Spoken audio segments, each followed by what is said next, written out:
Salut, c'est Trado, content de vous retrouver pour la mise à jour de l'indice parisien. Au programme de cette vidéo, l'analyse technique du jour, quelques plans de trade pour demain, un petit backtest sauvage. Je vous retrouve de l'autre côté.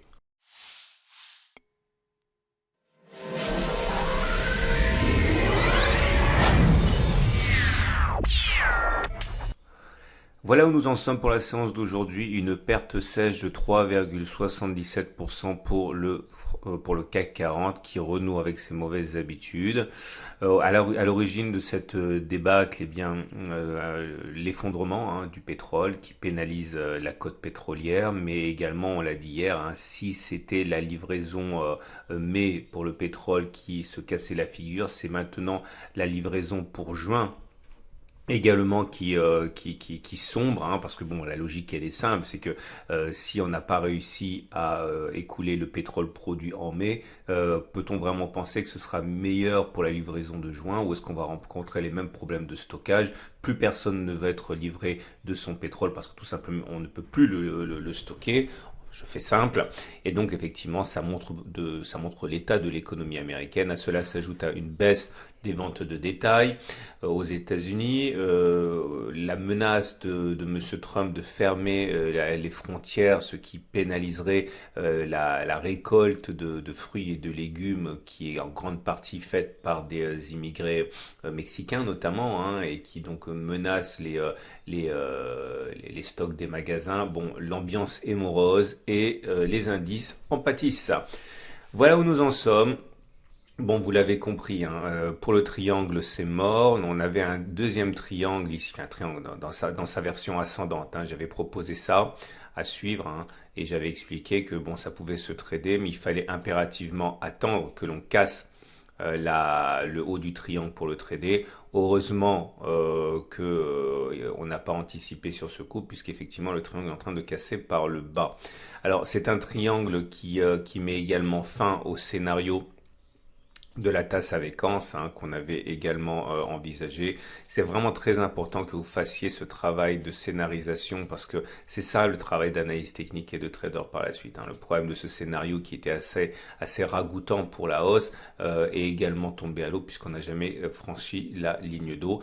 Par contre, et j'ai envie de dire une fois de plus, c'est le scénario du trading range qu'on a mentionné déjà beaucoup de fois, qui prend le dessus, qui prend la corde. Alors soit on parle d'un trading range comme ça, ok, enfin ça serait plutôt comme ça, ce qui n'est pas impossible. Moi je le verrais plutôt comme ça. Dans les deux cas, on n'en sait rien. Dans les deux cas, ça se trade, et je vais vous expliquer comment.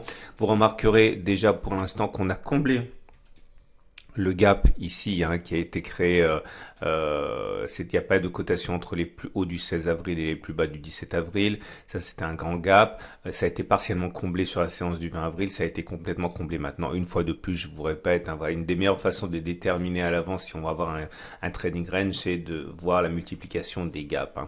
Et donc, à partir de là, si on part du principe que l'on a un trading range et que l'on va visiter quelque chose comme ça, la version longue, eh bien, ce qu'on peut envisager, pour ceux qui le peuvent, c'est un trade baissier. Le problème de ce trade baissier, c'est que si on met un stop au-dessus du trading range, à savoir à 6,4%, si on vise 6,4%, en fait, on dépasse du trading range. Ou si vous préférez, si on vise 5% pour faire le trading range, eh bien, il faut que le stop loss soit au plus à 5%, et c'est pas suffisamment sécurisé, puisqu'on peut tout à fait remonter, faire 5% et redescendre. Alors, l'idée, c'est qu'ici, il faudrait, c'est trop tard, en fait, clairement, c'était ici qu'il fallait rentrer sur le swing baissier, pour ceux qui le pouvaient et ceux qui le voulaient. Là, c'est déjà un petit peu trop tard. À moins de viser plus bas que le trading range, c'est tout à fait possible, mais bon, ça implique de parier sur une cassure de résistance, de support, ce qui n'est jamais très prudent. On peut effectivement viser un retour sur les plus bas en se disant voilà, c'est la deuxième jambe d'attaque, donc on vise allez, on va dire un 11%. Donc il faut un stop loss au plus à 11%. Voilà, si on met un stop ici, ça va. Donc ça, ce trade là, on peut le faire. Ok, si ce n'est encore une fois qu'il implique le cassure d'une résistance, c'est jamais très très prudent, je l'ai déjà dit. Maintenant, ceux qui veulent trader à la hausse, je reviendrai sur ça un petit peu plus tard, ils peuvent le faire, mais pas sur des éléments chartistes, j'y reviens. Quoique, regardez, Il y a un petit support ici. C'est plutôt un support intraday. On peut envisager que ça rebondisse là-dessus. Alors, si vous mettez un stop loss, par exemple, allez, en cas de franchissement à moins 2% et que vous visez un retour sur le plus haut à 5%, vous avez un très bon ratio gain-risque de 2,5 pour 1. Ça se laisse prendre, hein, ça se laisse prendre. Mais bon, il faut encore avoir une conviction haussière par rapport à ça et le support me semble quand même bien maigre. Mais c'est jouable, c'est tout à fait jouable. Je ne le joue pas personnellement, mais c'est jouable. Le chandelier japonais du jour, il est horrible puisqu'il y a une clôture sur les plus bas, il est tout rouge. Ça veut dire que statistiquement, on devrait aller plus bas demain. Ok, mais encore une fois, je le redis, quand on est en période de trading range ou de latéralisation comme ça, je fais pas trop attention au chandelier japonais. Regardons maintenant ah oui, pardon, j'ai pas terminé le scénario du triangle. Donc si on part du principe qu'on a un triangle ici, ok, on peut tout à fait envisager. Non, je l'ai mal tracé, il est comme ça. Voilà, pour moi je fais simple, hein. Il est comme ça. Donc l'objectif serait d'aller chercher les points où on a accroché le triangle, donc ce point-là. Et après ce point-là, ça aussi ça se trade, hein.